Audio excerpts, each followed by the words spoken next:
Maharashtra government nurses federation Thane जिल्ह्याची अध्यक्ष आहे स्नेहा ठाकूर आणि आमचा संप 21 तारखेपासून आजपर्यंत जो चालू आहे तो मेन म्हणजे जुनी पेन्शन जी आहे त्याच्याबद्दलचा जो GR यांनी गव्हर्नमेंटनी मागच्या संपामध्ये मान्य केला होता, पण त्याच्याबद्दल कुठलीच अंमलबजावणी आजपर्यंत झालेली नाही आहे. तर त्याची अंमलबजावणी करावी सरकारने आणि जे कॅशलेस सुविधा जी आहे, हेल्थ इन्शुरन्स म्हणा, कुठली कॅशलेस सुविधा आमच्यासाठी चालू करावी.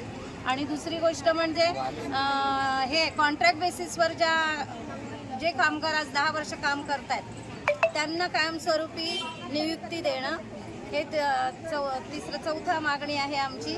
आणि जी 2500 पदं आज गव्हर्नमेंटची रिक्त आहेत नर्सिंगची, ती पण तात्काळ भरावी.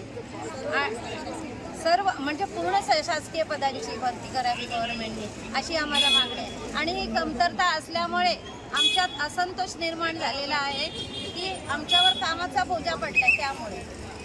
आणि परमनंट जी लोक आता ही आहेत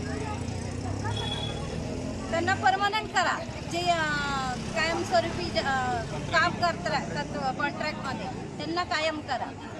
हे आमच्या मागण्या मान्य करण्यासाठी तुमच्या सोबत हे संपावर किती लोक आहे? आमची यांची फेडरेशनची जवळजवळ 120 लोक आहेत आणि हे सगळ्याच राज्य सरकारी कर्मचाऱ्यांना गट 150 आणि रुग्णालयातील सगळे कर्मचारी आहेत. सर्वप्रथम सृष्टि रचयिता महर्षी वाल्मिकी भगवान, तत्पश्चात दलितांचे मशिया परमपूज्य डॉक्टर बाबासाहेब आंबेडकर, आमचे आराध्य दैवत छत्रपती शिवाजी महाराज यांना चरणवंदन करून आमचा हा 3रा दिवस संपाचा आहे. आमच्या राज्यव्यापी संघटनेच्या माध्यमातून हा संप पुकारलेला आहे. जोपर्यंत आमच्या वरिष्ठांचा आम्हाला आदेश येत नाही तोपर्यंत आमचा संप माघार होणार नाही. आणि जे 18 ते 19 आमचे मागणे आहेत ते वरिष्ठप्रमाणे शासनाला आम्ही दिलेले आहेत.